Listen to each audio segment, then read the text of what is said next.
এটা ছিল পুজোর আগের দিন। সেদিন আমি প্যান্ডেলটাকে ভালো করে সাজাচ্ছিলাম, যেখানে মাকে বসানো হবে সেই জায়গাটায়।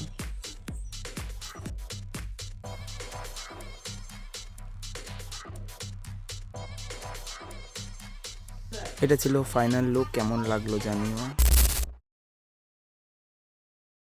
গাইস। আমরা এখন ফুল তুলতে যাচ্ছি।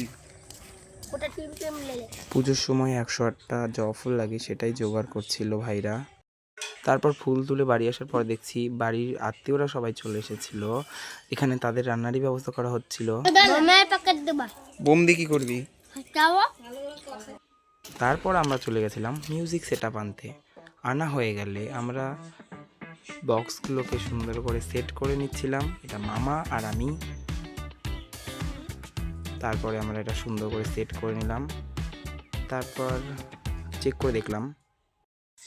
তারপর চলে গেছিলাম আমরা প্রতিমা আনতে। প্রতিমা বাড়ি নিয়ে আসা হলো।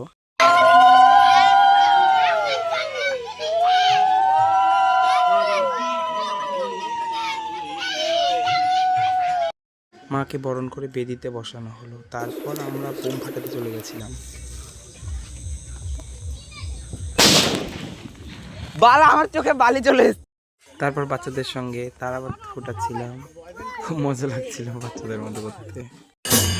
দেখো গাইস, আমরা উপাস আছি আর আমাদের সামনে বসে বসে খাচ্ছে এরা। তারপর আমরা আগে সবাইকে প্রসাদ বিতরণ করা শুরু করে দিই। তারপর আবার বাচ্চাদের সঙ্গে বাচ্চাদের মতনই আচরণ করা শুরু করে দিয়েছিলাম আমি। আর এটা আমার মেজো ভাইপো। তারপর পুজো শুরু হয়ে যায়। আর যিনি পুজো দিচ্ছিলেন তিনি হচ্ছেন আমার তাওই মশাই। তিনি আমাদের বাড়ির পুজো করে থাকেন। তারপর আমাদের যজ্ঞ হচ্ছিল, আর পুজো অনেক ভালোভাবেই হয়েছে আমাদের বাড়িতে।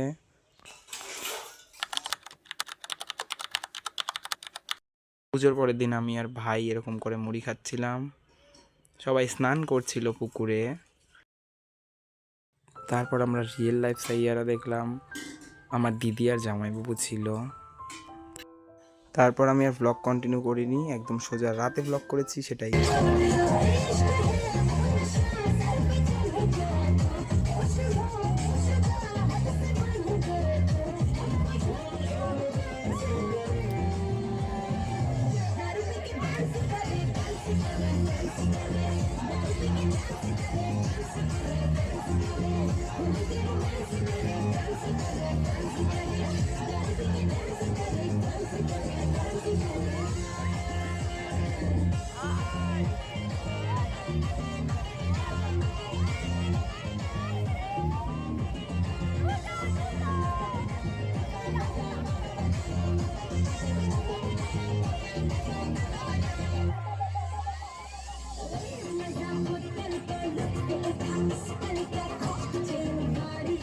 The next day.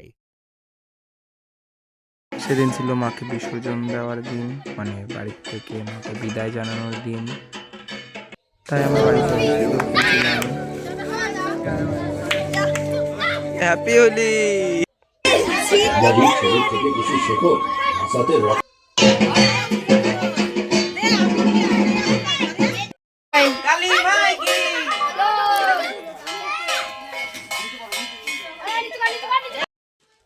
তারপর আমরা মাকে গাড়িতে তুলে নিলাম। গাড়িতে তুলে আমরা মাকে নিয়ে রওনা দিলাম পুকুরের উদ্দেশ্যে, যেখানে মাকে বিসর্জন দেওয়া হবে। এটা ছিল আমার দিদি। দিদি ব্লগ করছিল। তো আমরা পুকুরে এসে পৌঁছে গেছিলাম, যেখানে মাকে বিসর্জন দেওয়া হবে।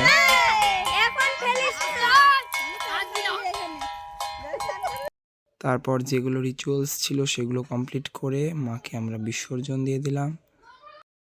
তারপরে রাতের বেলায় দিদি আর দিদির মেয়ে ফোটাচ্ছিল তারাবাতি, আর আমি করছিলাম ভিডিও। এটা আমার ছিল পুচকি মাসি, কত কিউট দেখো। সেদিন রাতেও করেছিলাম আমরা পুরো নাচানাচি।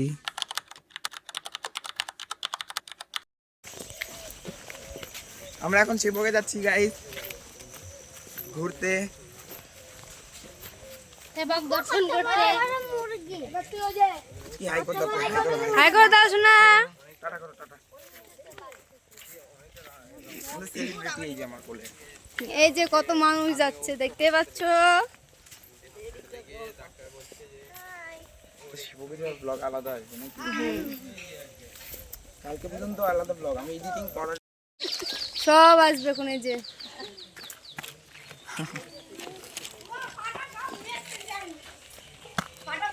হ্যালো গাইস, পুকুরে ঢুকে এই দুটো কথা রাখবো।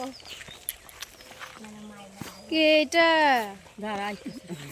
আর এটা কে? এটা দিদা। এটা ছিল ট্রেনে আমি একটু নাটক করছিলাম, আসলে একটু ভাব নিচ্ছিলাম। এটা ছিল লাটাগুড়ি ফরেস্ট।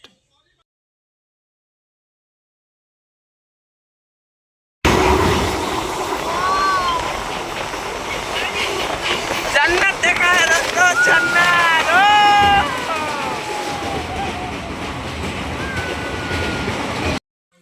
তারপর আমরা এই সুন্দর সুন্দর ভিউ দেখতে দেখতে আস্তে আস্তে স্টেশনের দিকে পৌঁছতে থাকি।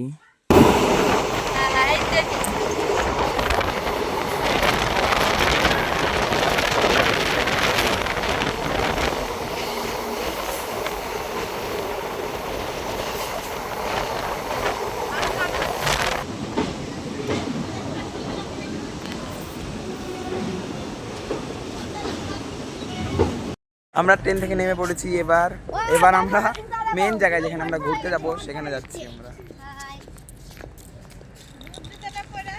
সবাই সামনে আছে। আমরা এখন পাহাড়ে উঠছি, মানে আমাদের গরিবের মতো আমরা যাচ্ছি। আমরা আসলে সত্যি খুব গরিব, তাই জন্য আমরা হেঁটে হেঁটে বাড়ি যাচ্ছি। উপরে উঠছি আর কি, বাড়ি না, উপরে উঠছি। এই যে আরেকটা ব্লগার, আমরা পাহাড়ে উঠছি।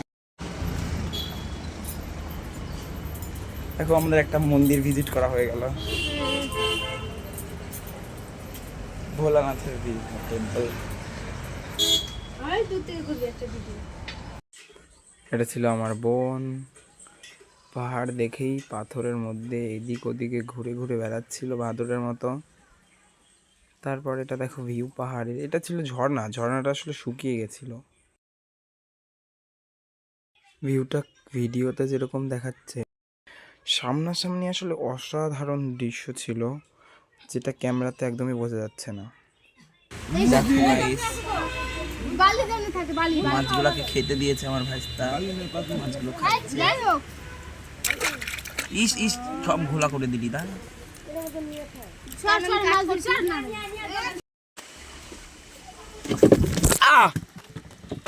পড়ে গেলাম রে। ফোনটা ভাঙতে ভাঙতে ভাঙলো না গাইস।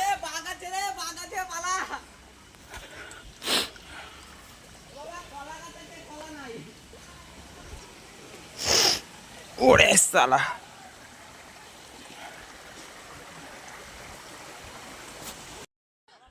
এটা ছিল সেবকের ব্রিজ।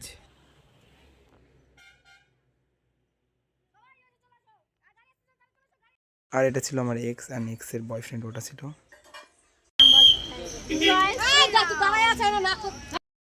আর এরা দুই ভাই বোন, মানে আমার বোন অ্যান্ড আমার ভাই। ওকে কোলে করে নামাচ্ছিল, অনেক ক্লান্ত হয়ে গেছিলো আসলে, তাই আমার ভাই ওকে কোলে করে নিচে নামাচ্ছিল। তারপর ভিডিওটা আর কন্টিনিউ করিনি, তো ব্লগটা আমি এখানেই শেষ করছি। কেমন লাগলো জানিও, ভালো লাগলে একটা লাইক করে দিও, শেয়ার অ্যান্ড সাবস্ক্রাইব করতে একদমই ভুলো না।